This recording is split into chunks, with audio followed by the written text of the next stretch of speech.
नमस्कार प्यारे बच्चों, कैसे हैं आप सब। आपका एक बार फिर से स्वागत है आपका अपना क्लासेस में। मैं हूं विक्रम आदित्य शर्मा। चलिए आज का टॉपिक शुरू करते हैं। आज हम पढ़ने वाले हैं लकार, जिसमें हम लकार को पढ़ने वाले हैं लंग लकार। इसके पहले हमने 2 वीडियो बनाया है जिसमें लट लकार और लिट लकार पढ़ाया है। तो आज हम पढ़ने वाले लंग लकार। अगर आपने नहीं देखा इसका प्रीवियस वीडियो, आप जाकर देखिएगा।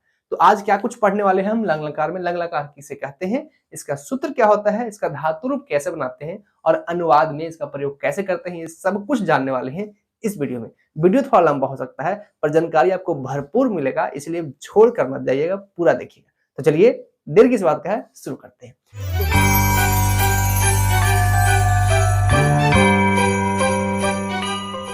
तो सबसे पहले जान लेते हैं लंग लकार यानी भूतकाल। मैंने इसका हिंदी अर्थ लिखा है भूतकाल। तो लंग लकार किसे कहते हैं, तो आपको हिंदी से समझ में आ गया होगा, भूतकाल यानी पास्ट टेंस। तो जिससे बीते हुए समय का बोध हो जाए उसे भूतकाल यानी कि संस्कृत में लंग लकार कहते हैं। तो सबसे पहले परिभाषा लिख लेते हैं लंग लकार का। लंग लकार किसे कहते हैं, लंग लकार परिभाषा क्या है, तो वैसा लकार जिससे बीते हुए समय का बोध हो या वैसा लकार जिससे भूतकाल का बोध हो उसे लंग लकार कहते हैं। तो आइए परिभाषा लिखते हैं। वैसा लकार, वैसा लकार, मेरे साथ आप भी परिभाषा लिखते चलिए तो आगे आप भी जल्दी जल्दी सीखिए। वैसा लकार जिससे जिससे भूतकाल का बोध होता है। भूतकाल, भूतकाल मतलब बीते हुए समय का बोध होता है। तो यहां मैंने शॉर्ट में लिखा है भूतकाल का बोध होता है, का बोध होता है, होता है। वैसा लकार जिससे भूतकाल का बोध होता है उसे उसे लंग लकार कहते हैं, लंग लकार कहते हैं। ये है इसका सिंपल सा परिभाषा, लंग लकार कहते हैं, कहते हैं। चलिए, वैसा लकार जिससे भूतकाल का बोध होता है उसे लंग लकार कहते हैं। ठीक है, ये तो हम परिभाषा दे रही। जैसे एग्जाम्पल में बात कर रहे थे, एग्जाम्पल क्या हो जाएगा, जैसे अगर मैं बोलूं कि राम पढ़ता था, राम पढ़ता था, तो यहाँ पर जो सेंटेंस है राम पढ़ता था, जो वाक्य है, इससे ये पता चलता है कि वह पहले पढ़ता था अब नहीं पढ़ता है, यानी समय बीत चुका है। तो ऐसे ही लकार को कहते हैं भूतकाल, और संस्कृत पढ़ रहे हैं तो लंग लकार। ठीक है, इसका हम चाहें तो अनुवाद भी बना सकते हैं, लेकिन अनुवाद बना सकते हैं लेकिन मैं आपको सिखाऊंगा कि आप कैसे बनाते हैं। मुझे तो आता है, मैं बना दूंगा, आप कैसे बनाएंगे ये मैं आपको सिखाऊंगा। तो आइए सबसे पहले हम बात करते हैं सूत्र का, क्योंकि सूत्र बहुत इंपॉर्टेंट है। अगर सूत्र आपको नहीं आएगा तो कुछ भी नहीं आएगा, सब बेकार है। इसलिए सूत्र सबसे इंपॉर्टेंट चीज है। तो सबसे पहले हम सूत्र लिख लेते हैं। ऊपर हेडिंग देता हूं मैं, सूत्र। सूत्र किसका सूत्र हम जानने वाले हैं, तो हम जानने वाले हैं लंग लकार का सूत्र। इसके लिए हमें एक कॉलम बनाना पड़ेगा, एक वचन, द्विवचन, बहुवचन, प्रथम पुरुष, मध्यम पुरुष, उत्तम पुरुष। मैंने पिछले वीडियो में आपको बताया था, एक वचन, एक वचन, द्विवचन, और यहां हो जाएगा बहुवचन। तो इस प्रकार से हमने बना लिया। इसी प्रकार से यहां पर लिखते हैं हम प्रथम पुरुष, प्रथम पुरुष, मध्यम पुरुष, और यहां हो जाएगा उत्तम पुरुष। ऐसे तो हमने कॉलम बनाकर तैयार कर लिया है। अब बात करते हैं सूत्र का। सूत्र क्या होता है, तो सूत्र बहुत ही सिंपल सा, आसान सा है। एक दो बार पढ़ेंगे पक्का आपको याद हो जाएगा। एक दो बार नहीं होगा तो 10 बार में याद होगा, पर याद हो जाएगा, इतना ज्यादा कठिन नहीं है। तो सूत्र होता है ता, ताम, न, आह, तम, और अच्छा यहां भी हलंत होता है ता। देखिए हलंत का बहुत बड़ा रोल है संस्कृत को बनाए रखने में और संस्कृत को समझने में। देखिए यहाँ पे हलंत दिया है और यहाँ पे हलंत नहीं दिया है। तो अब ये भी मैं बता ही देता हूं कि हलंत किसे कहते हैं। मैंने पिछले वीडियो में बताया था पर अभी भी बता देता हूं। देखिए अगर हम लिखते हैं व्यंजन वर्ण का, तो हमें बतलाया जाता है कि जो क है वो स्वर वर्ण की सहायता से, यानी कि जो व्यंजन वर्ण है वो स्वर वर्ण की सहायता से बनता है। तो अब स्वर वर्ण की सहायता से कैसे बना, तो हम जानते हैं कि का जो है वो हलंत का और आ के मिलने से बनता है। तो यहाँ पर हम देखने देखने को मिलता है हलंत का, मतलब का के नीचे एक छोटा सा लाइन दिया हुआ है जिसे हलंत कहते हैं। इसका मतलब होता है कि का जो है अधूरा है, मतलब आधा का है, पूरा का नहीं है। तो हलंत का मतलब होता है कि वह अक्षर आधा है। अब यहाँ पर भी जो हलंत दे रहे हैं इसका मतलब ये हुआ कि त आधा है और यहाँ त पूरा है। तो हलंत का बहुत बड़ा इंपॉर्टेंट रोल है संस्कृत में। तो इसको मत नजरअंदाज मत कीजिएगा, स्किप मत कीजिएगा, ये फालतू नहीं है, ये इंपॉर्टेंट है। आइए आगे बढ़ लेते हैं। तो त ताम न आह तम त, यहाँ होता है अम, आव और आम। आम जो हम लोग आम खाते हैं, मैंगो आम, वही आम है। तो इस प्रकार से हमने इसका सूत्र लिख लिया है। आइए एक बार पढ़ लेते हैं। सूत्र क्या होता है? त तम न अह तम त अम आव और आम। तो इस प्रकार से हमने सूत्र पढ़ा। इसको अगर आप 10 बार पक्का पढ़ेंगे सच में याद हो जाएगा। कोई ज्यादा रॉकेट साइंस नहीं है, बहुत ज्यादा कठिन नहीं है, सिंपल सा है। त तामना अह तमता अम आओ आम, त तामना अह तमता अम आओ आम। आप भी अगर दोहराएंगे तो याद हो जाएगा। हाँ, एक बात है कि किसी के सामने मत दोहरा दीजिए। अगर गए किसी के सामने और ता तमना अह तमता करके छू कर दिए और मान लीजिए उसको कुछ बीमारी है, गिर गया, तो कहेगा बाप रे बाप, ये तो काला जादू जानता है, हा हा हा। तो ऐसे मत कीजिएगा, नहीं तो कोई डर भी जाएगा। मैं मजाक कर रहा हूं।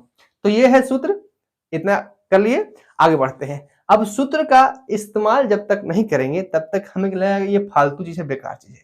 इसलिए कहा गया है कि पहले इस्तेमाल करें फिर विश्वास करें। तो आइए हम भी पहले इस्तेमाल करेंगे फिर विश्वास करेंगे। तो सबसे पहले इसका जान लेते हैं इस्तेमाल कहाँ होता है। इसका इस्तेमाल दो जगह होता है, धातु रूप बनाने में और अनुवाद बनाने में। कैसे, आइए सीखते हैं। तो सबसे पहले हम धातु रूप बनाना सीखेंगे।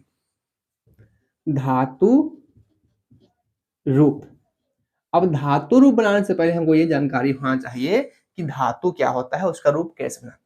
तो धातु मतलब समझिए आप, लोहा टीना सोना चांदी नहीं। साइंस में पढ़ते हैं हम धातु मतलब लोहा चांदी। हम धातु मतलब समझेंगे क्रिया, क्योंकि संस्कृत में धातु का मतलब क्रिया होता है। संस्कृत में धातु का मतलब होता है क्रिया, सॉरी धातु।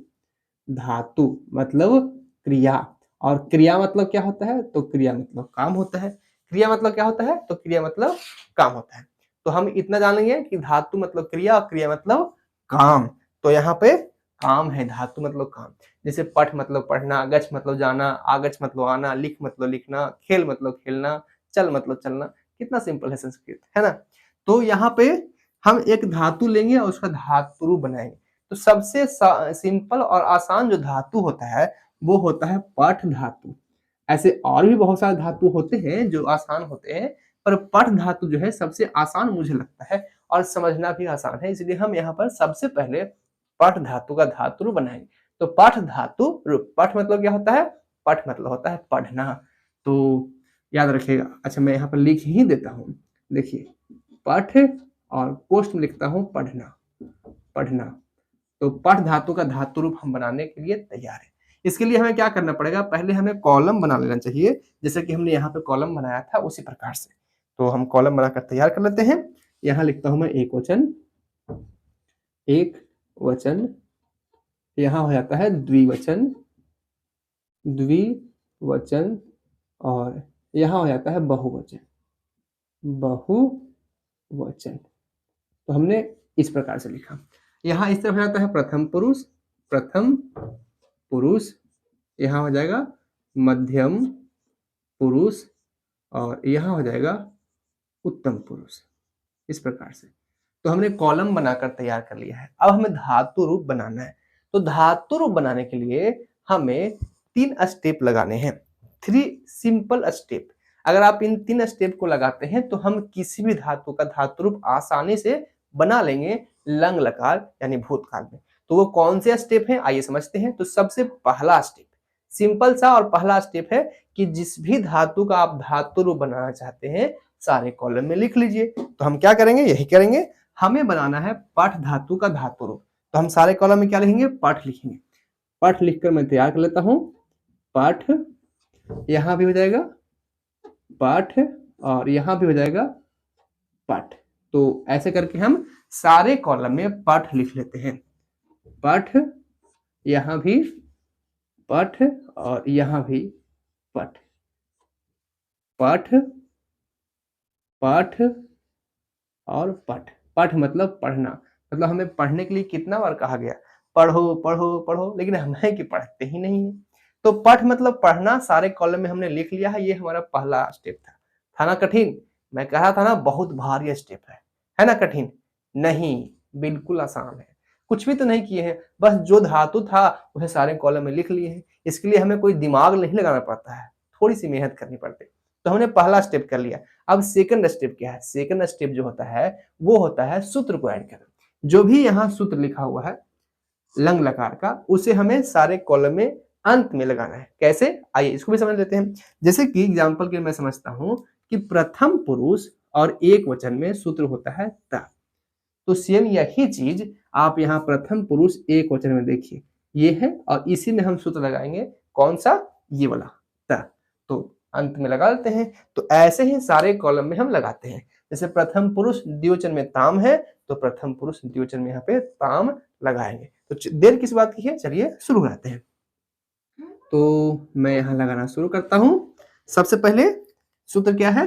त है, तो हम यहाँ लगाते हैं त। उसी प्रकार से प्रथम पुरुष द्विवचन में सूत्र क्या है? ताम, तो हम यहाँ लगा देते हैं ताम, ऐसे। उसी प्रकार से यहाँ पे प्रथम पुरुष बहुवचन में न है, तो हम यहाँ लगा लेते हैं न, ऐसे। ठीक है? हाँ, हलांत का भी ध्यान रखा जाएगा।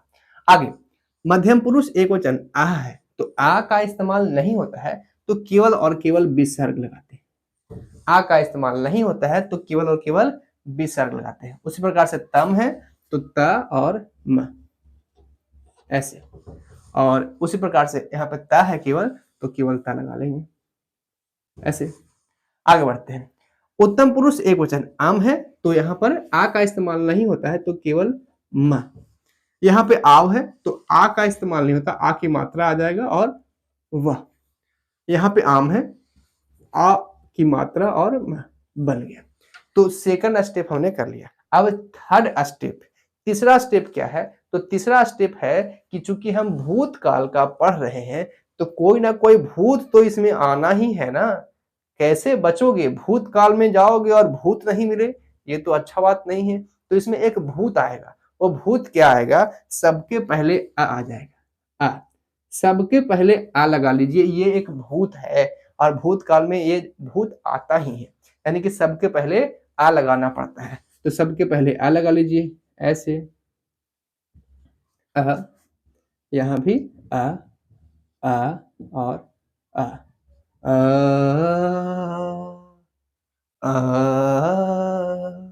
भूत आ रहा है ऐसे। यहाँ भी हम लगा लेंगे आ और आ। तो हमने सबके पहले आ लगा लिया है। तो अब ये बनकर तैयार है। हमने 3 स्टेप लगाए हैं। पहला स्टेप, जिस भी धातु का धातु रूप बना रहे हैं सारे कॉलम में लिख लिया। दूसरा स्टेप, जो सूत्र होता है उसको अंत में ऐड कर लिया। और तीसरा स्टेप कि सबके पहले हम एक भूत लगा लिए, यानी आ लगा लिए। अब ये बिल्कुल बनकर तैयार है। हम पढ़ना चाहें तो पढ़ सकते हैं। अपठत मतलब, अच्छा इसका मतलब भी मैं बताता हूँ, हिंदी अर्थ भी बताता हूँ। तो पहले पढ़ने के लिए सीखते हैं। अपठत, अपठताम, अपठन, अपठा, अपठतम, अपठत, अपठम, अपठाव और अपठाम। तो इस प्रकार से हमने पढ़ा। अब हिंदी अर्थ क्या होता है? अपठ मतलब होता है पढ़ता है। यहाँ अपठता मतलब पढ़ते हैं, 2 बालक पढ़ते हैं। और यहाँ अपठन मतलब पढ़ते हैं, ढेर सारे लोग पढ़ते हैं। अपठा मतलब पढ़ते हो, या जैसे कि तुम पढ़ते हो। तो यहाँ तुम नहीं है तो तुम नहीं बोलेंगे, लेकिन पढ़ते हो। यहाँ 2 बालक पढ़ते हो, या तुम दोनों पढ़ते हो, यहाँ तुम लोग पढ़ते हो। मैं पढ़ता हूँ, हम दोनों पढ़ते हैं, हम लोग पढ़ते हैं, ऐसे। तो इसका अनुवाद हम बनाएंगे तो अभी आपको एकदम क्लियर सही तरीके से पूरा 100% समझ में आएगा। लेकिन अनुवाद बनाने से पहले इसको सीखना जरूरी है। अगर सीख चुके हैं तो स्क्रीनशॉट लेना जरूरी है, तभी तो आप आगे बढ़ेंगे। तो सबसे पहले इसको स्क्रीनशॉट लीजिए।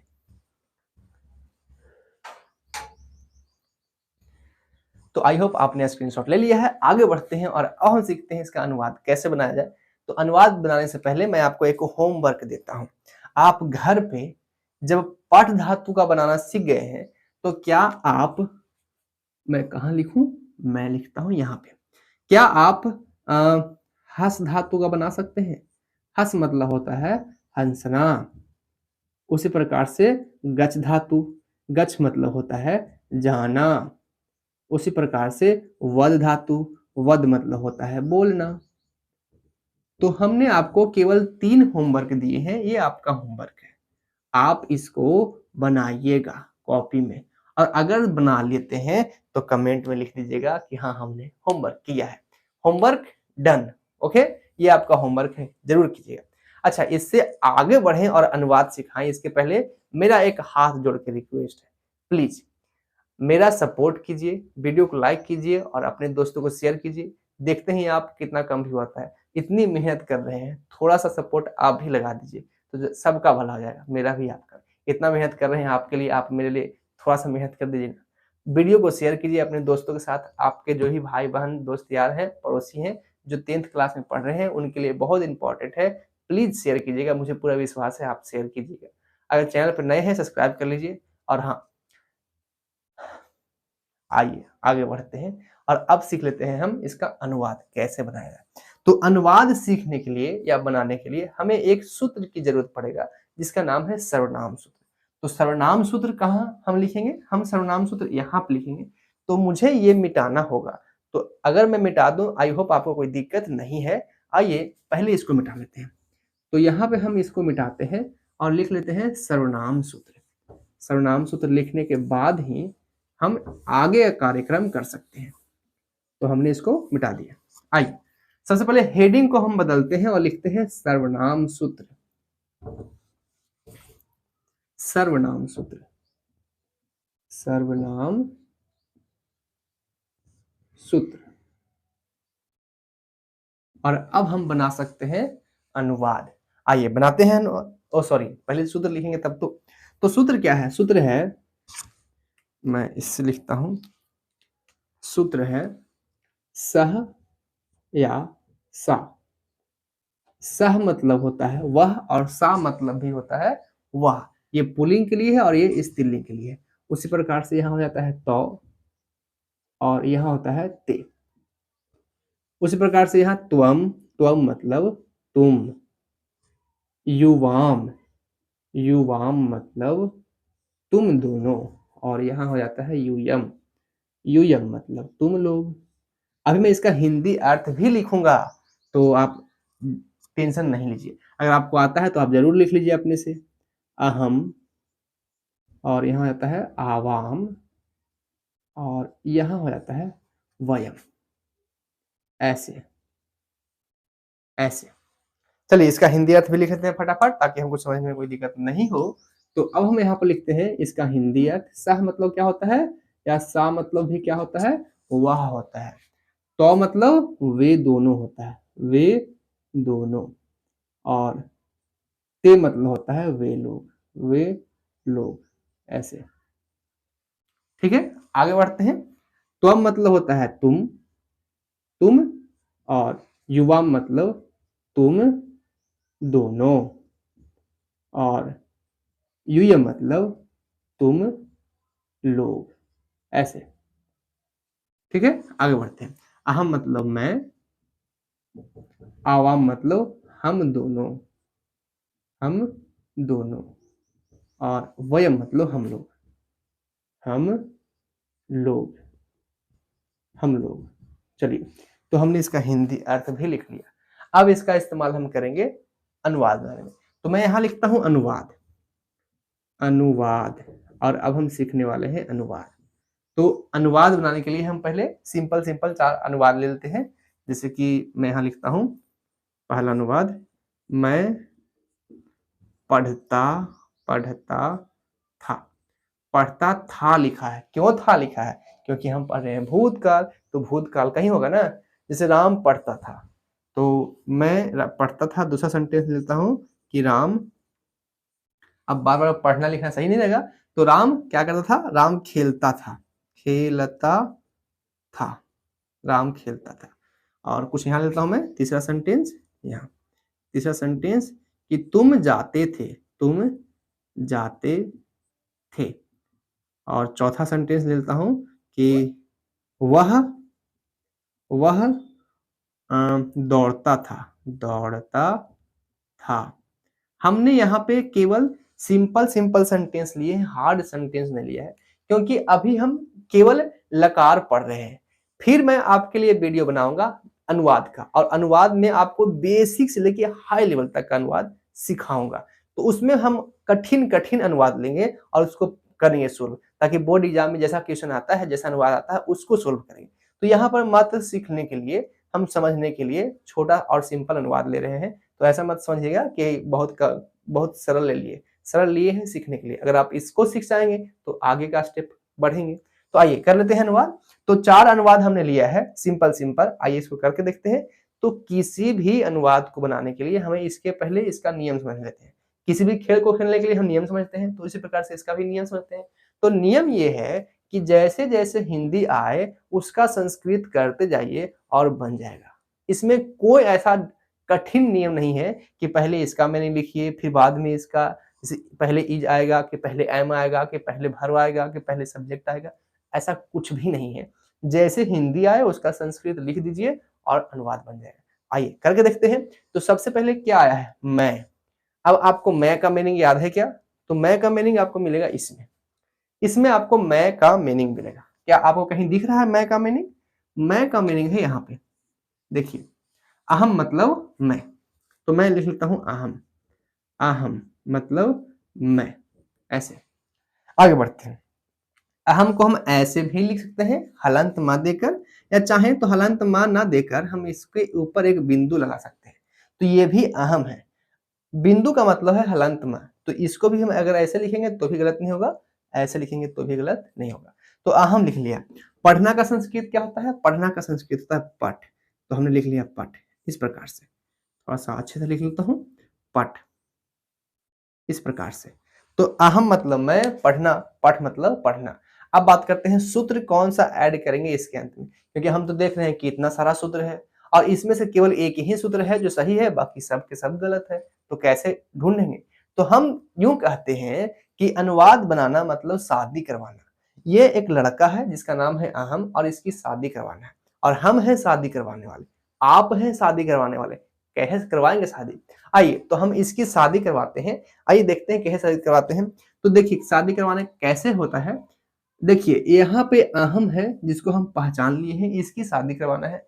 ये समझिए लड़का है, और ये जो सूत्र है इसकी दुल्हन बनने के लिए लड़की है। 9 लड़की है, 9 दुल्हन है। अब इसके लिए परफेक्ट दुल्हन चाहिए, बिल्कुल इसी के परफेक्ट, इसी के लिए एकदम परफेक्ट। तो आप इसका जो है देखिए कि कौन से धर्म कौन से जाति का है, यानी कि यह उत्तम पुरुष का है और एक वचन का है, उत्तम पुरुष और एक वचन। तो सेम यही कंडीशन की दुल्हन होनी चाहिए। तो उत्तम पुरुष देखिए, तो हम उत्तम पुरुष के घर पहुंच गए और कहे देखिए ना महाराज, हमारा एक लड़का है जिसका नाम है अहम और इसकी शादी करवाना है, कोई लड़की है आपके यहाँ? तो ये कहेगा कि नहीं, हमारे यहाँ 3-3 लड़की है। एक आप खोजे, हमारे यहाँ 3-3 लड़की है। आम भी है, आप भी है और आम भी है। तो अब तीनों से शादी ना करेगा, नहीं तो लात जूता खाएगा बाबू, एक से शादी कर जाता है। तो अब अहम जो है वो शादी करने के लिए कहेगा कि हमें 3 लड़की में से केवल एक लड़की से शादी करना है, किससे किया जाए? तो यहाँ पे उत्तम पुरुष तो देख लिए, अब देखिए वचन, एक वचन, तो एक वचन से ही होगा ना। तो उत्तम पुरुष में एक वचन देखिए कहाँ है, ये है। तो ये जो है परफेक्ट दुल्हन है अहम के लिए। तो यहाँ पे हम अहम के अनुसार कौन सा सूत्र लगाएंगे? आम लगा लेंगे। तो पाठ में आम जोड़ते हैं तो बनता है पठम, ऐसे। और हम जानते हैं कि भूतकाल, चूंकि हम लंग लकार पढ़ रहे हैं भूतकाल, तो भूतकाल में जब भी धातु रूप बनाते हैं तो आ तो पहले लगाते ही हैं, तो पहले आ लगा लीजिए। तो ये बनकर तैयार है अहम आपठम, मतलब मैं पढ़ता था। तो अहम आपठम जो है इस प्रकार से बनकर तैयार है ना सिंपल। आइए एक एग्जांपल और लेते हैं। राम खेलता था, तो पहले तो हम राम का संस्कृत लिखेंगे। राम का संस्कृत होता है रामा। किसी भी लड़के का नाम अगर संस्कृत में लिखना है तो अंत में विसर्ग लगा दीजिए, संस्कृत बन जाएगा। तो राम का संस्कृत हो जाएगा रामा। खेलना का संस्कृत क्या होता है? खेलना का संस्कृत 2 होता है, एक होता है खेल, एक होता है क्रीड। तो मैं यहाँ लिखता हूँ क्रीड। क्रीड मतलब खेलना, क्रीड, ऐसे। राम, रामः क्रीड। अब बात करते हैं कि सूत्र कैसे लगाएंगे। अब यहाँ पे कॉलम में देखकर तो बना लिए थे, लेकिन यहाँ तो कॉलम में राम लिखा ही नहीं है, तो कैसे बनाएंगे? ये तो बहुत बड़ा पंगा हो गया। तो ये राम नहीं लिखा है, पर राम क्या है? एक नाम है, भगवान जी का नाम है, भगवान जी, कृपा करिए भगवान। तो राम एक भगवान के नाम है। ऐसे हम सिंपल एक लड़के का नाम मान लेते हैं कि राम एक नाम है, और नाम जो है उसका पुरुष और वचन क्या होता है। तो प्रथम पुरुष में जितने भी नाम हैं वो सब के सब प्रथम पुरुष में आते हैं, और एक लड़का का नाम है यानी एक व्यक्ति का नाम है तो एक वचन में आएगा।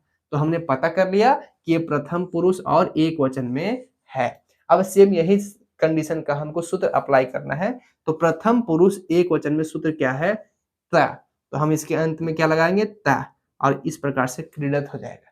और हमको पता है कि हम भूतकाल में बना रहे हैं तो आ तो पहले लगाएंगे ही लगाएंगे। तो रामः आ क्रीडत, मतलब कि राम खेलता था। इस प्रकार से बन गया। आइए आगे बढ़ लेते हैं। और तीसरा नंबर अनुवाद, तुम जाते थे। तुम जाते थे, तो सबसे पहले क्या लिखेंगे, तुम का संस्कृत क्या होता है, तुम का संस्कृत होता है त्वम। कहां से हमको पता चला, ऐसे तो मुझे याद है, तो मैं बता दूं आपको, तुम यहाँ पे है, त्वम मतलब तुम।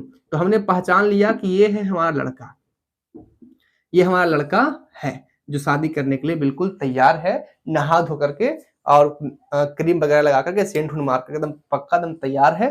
अब बस बाराती जाना है। तो अब इसके लिए परफेक्ट दुल्हन की तो व्यवस्था किया जाए, तभी तो बाराती जाएंगे, तभी तो शादी होगा।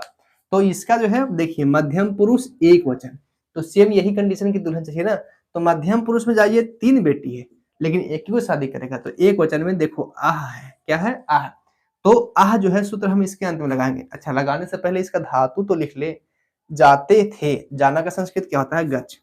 जाना का संस्कृत होता है गच्छ, और गच्छ में ही सूत्र लगाएंगे ना हम। आह, आह जो है गच्छ में लगाएंगे अंत में। तो आह में केवल विसर्ग लगता है और आ का इस्तेमाल नहीं होता है, हमने आपको पहले बताया था। और भूतकाल बना रहे हैं तो पहले आ तो लगाएंगे ही, तो बन जाएगा आ गच्छा। त्वम आ गच्छा मतलब तुम जाते थे। इस प्रकार से चौथा हमारा है वह दौड़ता था। वह का संस्कृत क्या होता है, सह, और दौड़ना का संस्कृत क्या होता है, धाव। सह और धाव, धाव मतलब दौड़ना। अब बाकी है इसका सूत्र लगाना। तो सूत्र लगाने के लिए आप इसका प्रथम पुरुष एक वचन देखिए और सूत्र लगाइए। मैं नहीं लगाऊंगा, इस बार आपको करना है, तो आप इसको कमेंट में लिखिएगा कैसे जो है सूत्र लगेगा। तो ये है हमारा अनुवाद, कैसे हम अनुवाद बनाते हैं, कैसे इसके पीछे सूत्र लगा है, सब कुछ मैंने आपको डिटेल से बताया। अगर अभी कोई क्वेश्चन रह गया है, आप मुझे कमेंट लिखिएगा, अगले वीडियो में उसका सोल्यूशन दिया जाएगा। ठीक है, तो ये था। इसका पीपीटी आपको डिस्क्रिप्शन में मिल जाएगा, आप जरूर चेक कीजिएगा। हाँ, अगर आपको संस्कृत ग्रामर के कंप्लीट नोट्स चाहिए, कंप्लीट नोट्स का मतलब है जिसमें पुरुष भी हो, लकार भी हो, वचन भी हो, अनुवाद भी हो, संधि हो, समास हो, उपसर्ग हो, प्रत्यय हो, पत्र हो, अनुच्छेद हो, सब कुछ आपको एक बार में टोटल ग्रामर का नोट्स चाहिए, तो इसका भी उपलब्ध हम कर दिए हैं, ये भी उपलब्ध कर दिए हैं। तो आपको इसके लिए कुछ पैसे खर्च करने पड़ेंगे क्योंकि यह नोट्स पेड है, केवल और केवल 49 रुपीज। अगर आप 49 रुपये खर्च करते हैं तो ये नोट्स आपको आसानी से मिल जाएगा। लिंक डिस्क्रिप्शन बॉक्स में है, जाकर जरूर चेक कीजिएगा। तो इसको लीजिए स्क्रीनशॉट, और आज के लिए बस इतना ही। फिर मिलते हैं एक नए वीडियो में, तब तक के लिए देखते रहिए, सपोर्ट जरूर कीजिएगा। आपका बहुत बहुत धन्यवाद। जय हिंद।